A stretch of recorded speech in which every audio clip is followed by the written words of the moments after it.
One thing I wanted to talk a little bit about a couple of the conversations we were having on Twitter. If you've got any questions, you can put them into the live chat. I will check Twitter as well to see if you have anything there. You're welcome to send them in. Not sure if I'll be able to answer everything, but I do want to discuss a couple things. First one, Ethan Morton.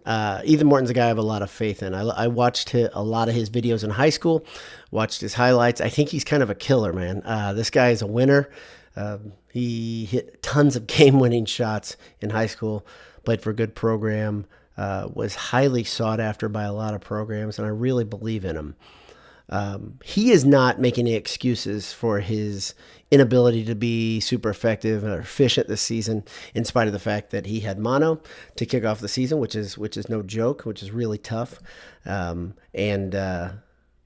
He's just he's a guy with a really big upside, and I think he's a really just very good player. And I think he's going to be great. There's a funny thing that's happening in comments and Twitter. People don't really see it yet or don't really agree, and I would caution you with a I'll give you an example of a guy that last year there wasn't much positive stuff coming out about him from the Purdue basketball program. If you think back to a year ago, let's remember Gillis and Newman were both redshirted, and a lot of people were left scratching their heads. I was one of them because I was like, man, it looks like Purdue could use some guys on the court right now that are tough and can put the ball in the hole. It's a big deal because last year the offense sputtered almost the whole season, if you remember back correctly. One of the guys we heard a lot of rumors about was Brandon Newman. We heard that Newman had problems with ball handling. He had problems with breaking down defenses, and his jump shot wasn't what it looked like in high school. I watched Newman play in high school. He was a guy I was super high on after they signed him. I just was really excited to see him play, and they redshirted, so it was kind of like a joy deferred, if you will. We were, it was just out there, and I think Purdue needed him last year. Turns out Brandon Newman's pretty good, right? And Coach Painter and his parents and Brandon all decided a redshirt year was the right thing to do. Well, this year's different, right? Because, number one, there is no need for a redshirt because everybody's year doesn't count. Everybody's a freshman again next year if they want to be. And Purdue, remember back in the beginning of the season with Newman's mono, with injuries to Eric Hunter and then to Ivy, they really couldn't afford to put anybody on the shelf. And Duana obviously has been recovering from, I believe, COVID complications or breathing complications. So they need everybody they could get.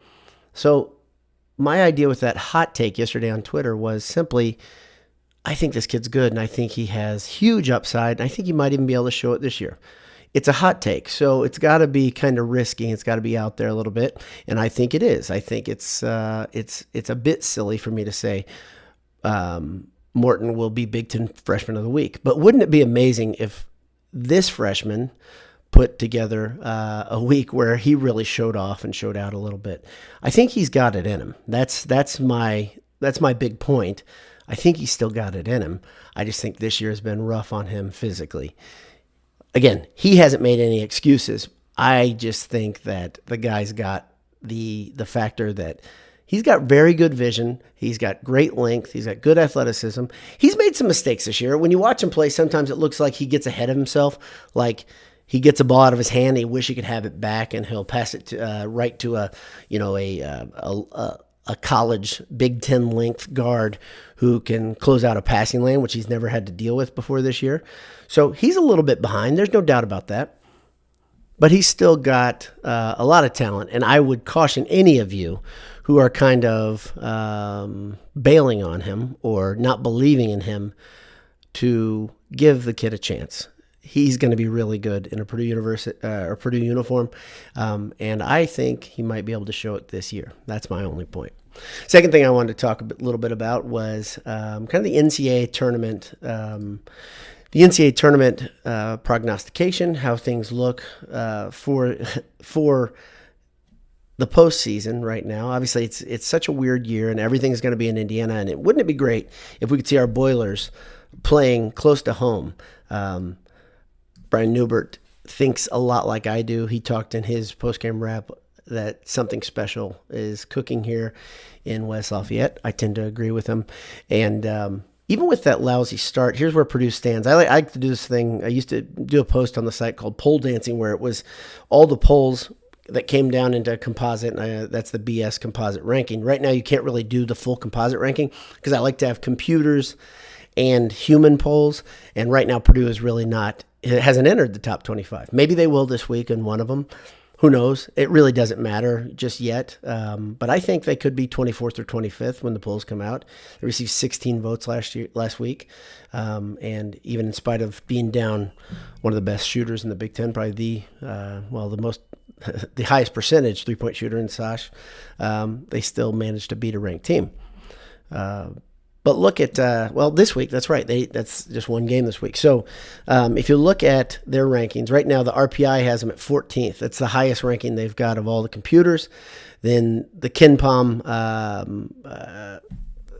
equation puts them at 24th, Sagarin at 21, and the net has them at 23rd. That puts them at a composite ranking of 20.5. They're in a really good position right now, especially the way they started.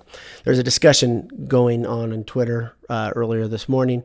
I started it by saying that I thought Clemson was the worst loss of the season because of the way Clemson's been playing. And if you don't know, Clemson's they had a game January 5th, and then they had a COVID shutdown or pause, like a lot of teams have had to deal with. And then they just fell off a cliff. They lost 3 straight, and now I think they've lost 4 of their last 5, and they've been floundering. People quickly reminded me of how bad Miami is. They're 6-10 right now. They're also a bad loss, but potentially both the Clemson and the Miami losses could be viewed as quad 3 losses for Purdue. That's really bad. The good news is Purdue has 3 quad 1 wins, and they're 5-0 in quad 2. They're sitting in a really good position for the NCAA tournament. So where do I think they would get in if the tournament were the committee was picked today and the tournament were held next week? I think Purdue would be any place from 6 to 8. Actually, they could be 5 to 8 actually, and probably closer to 5 or 6 right now for their seeding. Really good position to be in, and that's fun to think about that as badly as they played in December, that they're kind of in the catbird seat here for the NCAA tournament. So that's a good thing. One thing that I always talk about, and I touched on this last night in the postgame, is that the rankings matter for one main reason, and that is your favorite team, your Purdue Boilermakers, are in the national consciousness if they're ranked. And that's it. You have human beings that are on the committee, and you really want Purdue to get as much ink, as much run as possible. And one of the best ways, of course, is to be ranked, because then if you're ranked, you get into the highlight reels, you get up on the Instagram and Twitter feeds, you become a national story. And Purdue is starting to do that definitely right now. So that's all I had for you today. I had an unusual morning, so I thought I'd put a couple thoughts on this live stream. Let me know what you think about this camera lens. I actually changed lenses. I'm trying to mess around a little bit to give it a wider angle. I know a lot of you have said you really don't like seeing much of my face, and I can understand that. And this one gives you a little bit more of the kind of the whole scene, which isn't much to look at, but it's something. So thanks for tuning in. Want to mention our 3 sponsors, of course, Morton Vintage. Morton Vintage, the Purdue family who sells Purdue Vintage T-shirts. They're super comfortable. Enter Boiled at checkout for 15% off, martinvintage.com. Our friends at Gridiron Metalworks. If you follow us on Twitter, you've probably seen us interact with the owner, Derek. He's a great guy. He is a Purdue guy. The company's based out of Lafayette, and man, they make really good, high-quality stuff. GridironMetalworks.com. Enter Boiled Sports at checkout for a gift on that one. If you're thinking about getting something already, why not? You get a laser cut Purdue bookshelf logo. Pretty neat.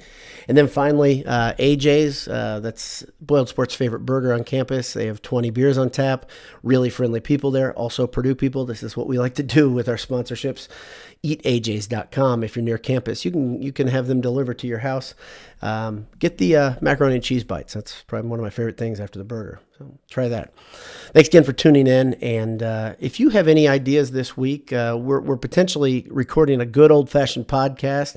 We're looking at Anish, Jay, and I having a discussion on the meteoric rise of our boilers and how they've looked recently. And looking forward to recording that if we can get together. The hard thing that you've probably figured out is schedules have been pretty tough on the BS staff, especially the last few months.